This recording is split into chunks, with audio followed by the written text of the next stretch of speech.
আল্লাহ তাআলা রব্বুল আলামিন ডাক দেয়া বলেন, নবী গো, দুনিয়ার মানুষদেরকে জানাইয়া দেন, তুহিব্বুনাল্লাহ ফাত্তাবিউনি ইউহিব্বুকুমুল্লাহ। যারা আমি আল্লাহকে পেতে চাই,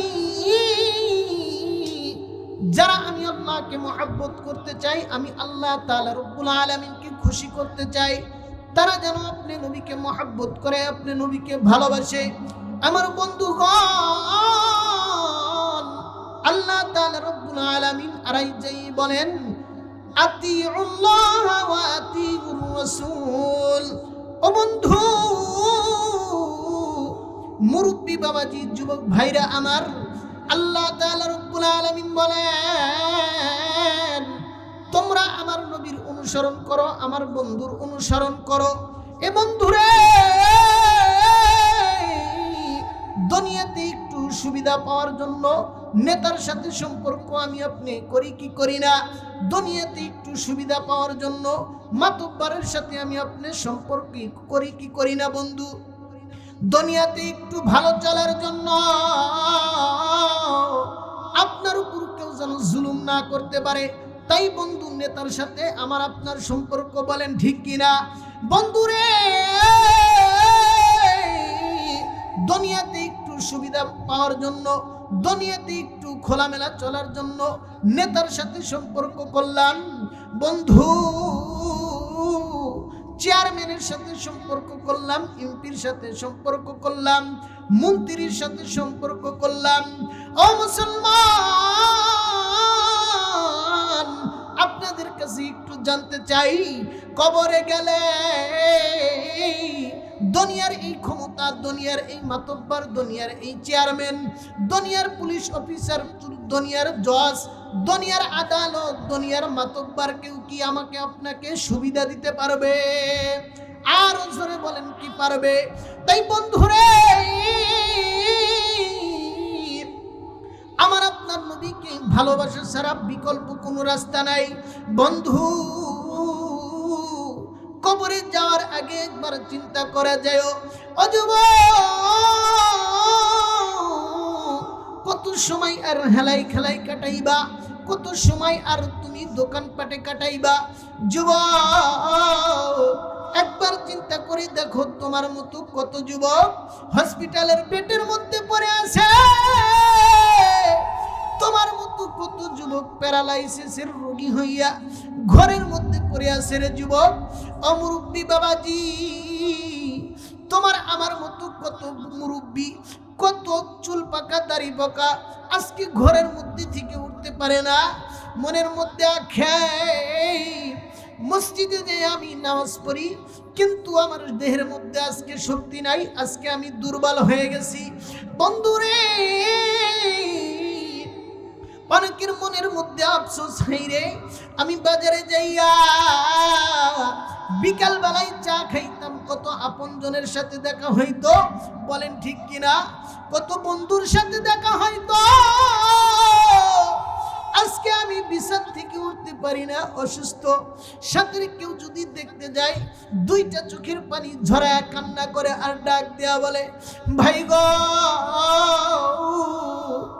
আজকে আমি বিছানা থেকে উঠতে পারি না, চাষটালে যাইতে পারি না, চার দোকানে বসতে পারি না, ঘরের মধ্যে থাকতে মন চাই না, দমটা বন্ধ হয়ে আসে, দমটা বন্ধ হয়ে আসে। ডাক দেয়া বলে, ভাই গো, মনে হয় কবরের মধ্যে শুয়ে আসি, দমটা আটকায় আসে। ও বন্ধু, তাই বলি যুবক ভাইরে, মুরব্বী বাবাজি, এই দুনিয়া একদিন ছাড়তে হবে, দুনিয়া থাকার জায়গা না। কবরে যেই দিন যাইবা, ওই ঘরে কোনো সাথী থাকবে না, ওই ঘরে কোনো বাতি থাকবে না, ওই ঘরে কোনো বন্ধু থাকবে না। চিন্তা করো রে যুবক, মুরব্বী বাবাজি, অন্ধকার কবরে তুমি একা একা কেমনে থাকবা? ওই ঘরে তো কোনো সাথী নাই। এ বন্ধু, লক্ষ লক্ষ মাইল দূর প্রবাসের বাড়ি, এ বন্ধু, সন্তান থাকলে, ভাই থাকলে কোথাও বলা যায় বন্ধু, মোবাইল ফোনের মধ্যে ভিডিও দেখা যায়, বলেন ঠিক কিনা?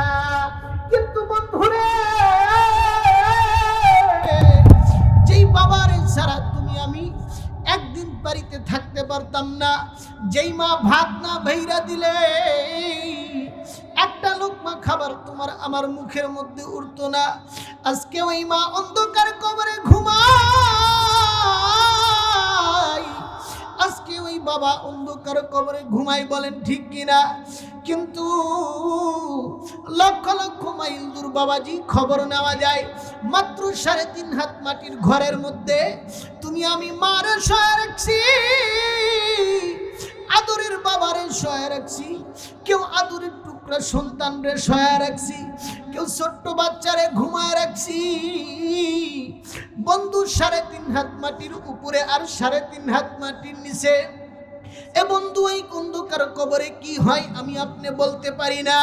তাই বন্ধু আমি বলি রে, আমার কবরে আমি যাইব, আমার কবরে আপনি যাইবেন না, আপনার কবরেও আমি যাইব না। তাই বন্ধু চিন্তা কইরা একবার ওই কবরে যাইও। কবর হইল কঠিন ঘর। কবর কি ঘর? কঠিন ঘর। এই দুনিয়াতে এত বাহাদুরি, এত কিছু, এগুলো থাকবে। যেতে হবে খালি হাতে, যেতে হবে খালি হাতে, সঙ্গে কিছুই যাবে না। 3.5 হাত জায়গা পাবি, পাবি না রে বিছানা, বলেন ঠিক কিনা? আজকে তুমি যাদের লাগি শুধুই পাগল পারা, যেতে হবে একা একা, কেউ যাবে না তারা। সাদের দেহ, সাদের বাড়ি, সাদের গাড়ি, সাদের এই বালাখানা, যেতে হবে খালি হাতে, সঙ্গে কিছুই যাবে না। সঙ্গে কি কেউ যাবে? কেউ সাথী হবে? ওই অন্ধকার কবরে আমি আপনি একা একা কেমনে থাকবো? আমার বন্ধুগণ, বলতেছিলাম অন্তরের ভিতর কার মহব্বত রাখতে হবে? রাসূলুল্লাহ সাল্লাল্লাহু আলাইহি ওয়াসাল্লাম উনি কেমন নবী ছিলেন? আমার বন্ধুগণ, ওনার পরিচয়টা আমার আপনার জানার দরকার আছে কি নাই? আল্লাহ তাআলা রব্বুল আলামিন যার ব্যাপারে বলেন, ওয়া ইন্নাকা লাআলা খুলুকিন আযীম। আল্লাহু আকবার বলেন, আর জোরে বলেন আল্লাহু আকবার। আমার বন্ধুগণ, কোন দিকে নজর নাই, কোন দিকে খেয়াল নাই। এ বন্ধু, দুনিয়ার মাতব্বর, দুনিয়ার চেয়ারম্যান, দুনিয়ার নেতার চরিত্রের মধ্যে সমস্যা থাকতে পারে, বলেন আছে কি নাই? কিন্তু বন্ধুরে, আমাকে আপনাকে এমন একজন নবী আল্লাহ তাআলা রব্বুল আলামিন দান করেছেন। উনি এমন একজন নবী যাকে আল্লাহ তাআলা রব্বুল আলামিন বানাইয়েছেন রাহমাতুল লিল আলামিন, যাকে আল্লাহ বানাইয়েছেন সমস্ত নবীদের সরদার। আখিরাতের ময়দানে আল্লাহ যাকে দান করবেন কাউসার। আল্লাহু আকবার বলেন। ও বন্ধু, ওই নবীর ব্যাপারে আমার আপনার আল্লাহ তাআলা রব্বুল আলামিন, আমার আপনার সৃষ্টিকর্তা, আমার আপনার রব, আমার আপনার হায়াত দাতা, আমার আপনার রিজিক দাতা, ডাক দেয়া বলে, দুনিয়ার মানুষ, এমন একজন নবী, এমন একজন নেতা তোমাদেরকে দান করলাম। তোমাদের এমন একজন নবীর উম্মত বানাইয়া তোমাদেরকে দুনিয়াতে পাঠাইলাম, যার চরিত্রের মধ্যে কোনো সন্দেহ নাই। আল্লাহ তাআলা রব্বুল আলামিন যার ব্যাপারে বলেন, ওয়া ইন্নাকা লাআলা খুলুকিন আযীম। আমার আল্লাহ বলেন, নবী গো, আপনার চরিত্রের ব্যাপারে আমি আল্লাহ তাআলা রব্বুল আলামিন নিজেই সাক্ষ্য দিয়ে দিলাম। ও বন্ধু, ওই নবীর চরিত্রের ব্যাপারে কোনো সন্দেহ নাই। ওই নবীর আদর্শ কত সুন্দর। আজ থেকে বহু বছর আগে এই দুনিয়ার জমিনে আল্লাহ তাআলা রব্বুল আলামিন মানুষগুলোকে যখন পাঠাইয়া দিলেন এক আল্লাহর ইবাদত করার জন্য, এক আল্লাহর গোলামি করার জন্য, এই মানুষগুলা বিদ্যা বুদ্ধির বরে আত্মহংকারে এক আল্লাহর ইবাদত বাদ দিয়া, এক আল্লাহর গোলামি বাদ দিয়া এই মানুষগুলা বাপ দাদার ধর্ম লাত মানাত উজ্জা, কেউ বা আবার সরস্বতী, কেউ বা আবার আফরোজতি, কেউ বা আবার আগুনের পূজা, কেউ বা আবার মাছের পূজা। আমার বন্ধুরে একটা পর্যায়ে এই মানুষগুলা যখন ভণ্ড হয়ে গেল, ঠিক এমন সময় মহান রব্বুল আলামিন তিনার কুদরতি পার্লামেন্টের সিদ্ধান্ত অনুযায়ী এই খারাপ মানুষগুলোকে ভালো বানানোর জন্য, অভদ্র মানুষগুলোকে ভদ্র বানানোর জন্য, অসভ্য মানুষগুলোকে সভ্য বানানোর জন্য, পথহারা মানুষগুলোকে আলোর পথ দেখানোর জন্য, ইমানি অন্ধকারে পড়ে থাকা মানুষগুলোকে আলোর পথ দেখানোর জন্য আমার বন্ধুরে দুইটা রহমত, দুইটা বরকত, দুইটা নিয়ামত আল্লাহ তাআলা রব্বুল আলামিন দুনিয়ার জমিনের মধ্যে পাঠাইয়া দিলেন। এক নম্বরে হইল আমার আপনার নবী, বিশ্ব নবী মুহাম্মদুর রাসূলুল্লাহ সাল্লাল্লাহু আলাইহি ওয়াসাল্লাম। দুই নম্বরে নবীজির উপর নাজিলকৃত 30 পারা আল কুরআন। আল্লাহ তাআলা রব্বুল আলামিন ডাক দেয়া বলেন, নবী গো, কিতাবুন আনজালনাহু ইলাইকা লিতুখরিজান নাস মিনাজ যুলুমাতি ইলান নূর। আমি আল্লাহ এই কিতাব নাজিল করেছি, এই কিতাব অবতীর্ণ করেছি আমি আল্লাহ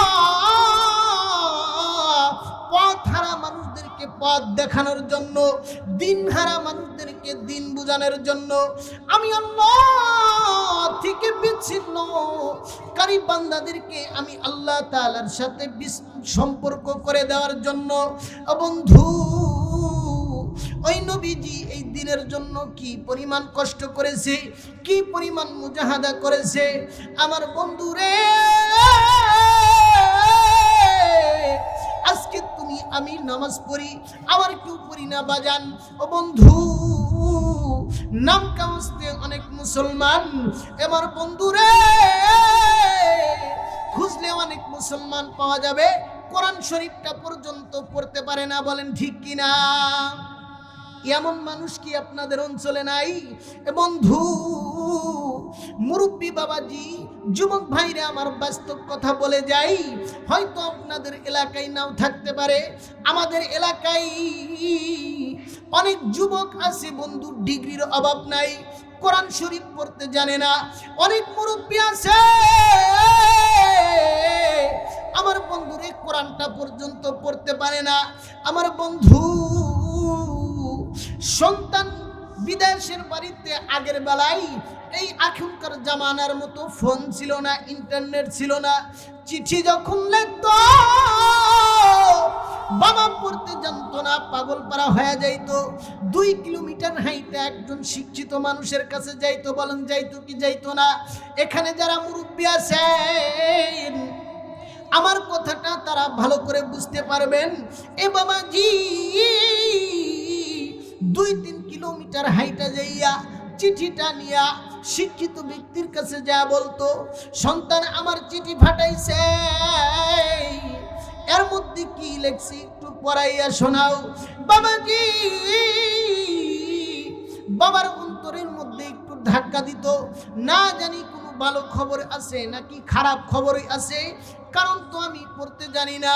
শোনার আগ পর্যন্ত অন্তরের মধ্যে ধুকধুকি থাকতো, টেনশন থাকতো। বলেন ঠিক কিনা? আমার বন্ধুরে আজকে এই দুনিয়ার রং তামাশায়, দুনিয়ার মদ জুয়া, দুনিয়ার সুদ, দুনিয়ার ঘুষ, দুনিয়ার রং তামাশার মধ্যে আমি আপনি মেতে আছি, আমি আপনি পড়ে আছি। মহান রব্বুল আলামিন জাহান্নামের আগুন থেকে আমাকে আপনাকে বাঁচানোর জন্য বিশ্বনবীর মাধ্যমে একখানা চিঠি, একখানা আল কুরআন আমার আপনার পর্যন্ত পৌঁছে দিয়েছে। ও বন্ধু, আজ আমি আপনি ওই কোরআনটা পড়তে জানি না, ওই কোরআনটা আমি আপনি ধরতে জানি না। আমার বন্ধুরে, এই কোরআনের জন্য, দ্বীনের দাওয়াতের জন্য আমার আপনার পর্যন্ত এমনি এমনি পৌঁছেন নাই। আমার আপনার নবী এই দ্বীনের জন্য, ইসলামের জন্য কি পরিমাণ কষ্ট করেছে। উহুদের ময়দানে আমার বাজান রে, এই কথা আমরা সবাই জানি। দান মুবারক শহীদ হয়েছে তায়েবের ময়দানে। উম্মতের দরদ নিয়ে আমার নবী যখন দাওয়াত দিতে গেছে, এ বন্ধু কি পরিমাণ নির্যাতন করেছে আমরা সকলেই জানি। যুবক ভাইরে, মুরব্বী বাবাজি, পর্দার অন্তরের মা, আমার নবীর মা নাই, আমার নবীর বাবা নাই, সান্ত্বনা দেওয়ার মতো কেউ নাই। নবী আমার এতিম, অন্তর বড়া কষ্ট নিয়া, বুক বড়া কষ্ট নিয়া আমার বন্ধুরে তায়েবের বন্ধুরে মক্কার জমিন ছাইরা অন্তরের ভিতর ব্যথা নিয়া, এ বন্ধু উম্মতের প্রতি ভালোবাসা নিয়া নবী আমার তায়েবের দিকে যায়। আমার বন্ধুরে উম্মতকে দিন বুঝানোর জন্য, উম্মতকে ইসলাম বোঝানোর জন্য, উম্মতকে কোরআন বোঝানোর জন্য। ও বন্ধু দেখো না, যুবক ভাইরা, মুরব্বী বাবাজিরা, একটা ফোঁটা চোখের পানি ওই নবীর ভালোবাসায় ফেলতে পারো কিনা? আমার বন্ধুরা, উম্মতের প্রতি দরদ নিয়া নবী যখন দাওয়াত নিয়া তায়েবের দিকে যায়, ঠিক এমন সময় ওই উতবা সাইবা আবু জাহেল একটা চিঠি লেখা তায়েবের মধ্যে পাঠাইয়া দিল। ও তায়েবের লোকেরা, শোনো শোনো শোনো, যদি তোমাদের জানমালের নিরাপত্তা চাও, যদি জানে বাঁচতে চাও, তাইলে বইলে দিলাম, এই যে আব্দুল্লাহর বেটা মুহাম্মদ মক্কা ছাইরা তোমাদের তায়েবে যাই। আমাদের কথা হইল, আমাদের সম্পর্কে তোমাদের জানা আছে কি পরিমাণ আমাদের ক্ষমতা। আজকে যদি মুহাম্মদকে জায়গা দাও, মুহাম্মদের দিন যদি কবুল কইরা নাও, তাইলে কিন্তু তোমাদের জ্যান্ত রাখবো না, তোমাদের কিন্তু জীবিত রাখবো না। আমার বন্ধু নবী আমার উম্মতের দরদ দিয়া তাইবের ময়দানে যখন দাওয়াত দেওয়ার জন্য যায়, যেই মাত্র দিনের নবী, মায়ার নবী, রহমাতুল লিল আলামিন আমার বন্ধুরে তায়েবের মধ্যে প্রবেশ করছে, দুই দিক থেকে দুষ্টু ছেলেদেরকে রাস্তার দুই পাশ দিয়া দাঁড় করাইয়া দিছে, হাতের ভিতর পাথর। রে বাজান, বৃষ্টির মতো চতুর্দিক থেকে যখন পাথর নিক্ষেপ করা শুরু করে দিয়েছে, ও বন্ধু যায়েদ বিন ইবনে হারিস ডাক দিয়া বলে, ও তাইবের লোকেরা, আমি একজন নবীর খাদেম, আমি বলি শোনো, আমার নবীর মা নাই, আমার নবীর বাবা নাই, বুক ভরা জ্বালা নিয়া, বুক ভরা কষ্ট নিয়া তোমাদের কাছে দিনের দাওয়াত নিয়ে আসছে, দরদ নিয়া। আমার নবীরে আঘাত কইরো না, আল্লাহ কিন্তু নারাজ হয়ে যাবে, তোমাদের উপর গজব চলে আসবে। ও বন্ধু, এই পরিমাণ নবীজিকে আঘাত করা হইল, জমিনের মধ্যে নবী আমার বেহুশ হইয়া পড়ে যায়, বেহুশ হইয়া পড়ে যায়। বন্ধুরে, রক্ত মোবারক দিয়া জমিনটা, ও বন্ধু, রক্ত দিয়া আমার বন্ধুরে জমিনটা ভিজে দিতে চাই, কিন্তু নবী আমার বারবার রক্তগুলো কেমন যেন মোছে। যায়েদ ইবনে হারিস ডাক দেয়া বলেন, নবী গো, রক্তগুলা জমিনে আপনি কি জন্য পড়তে দিতে চান না? নবী আমার ডাক দেয়া বলে,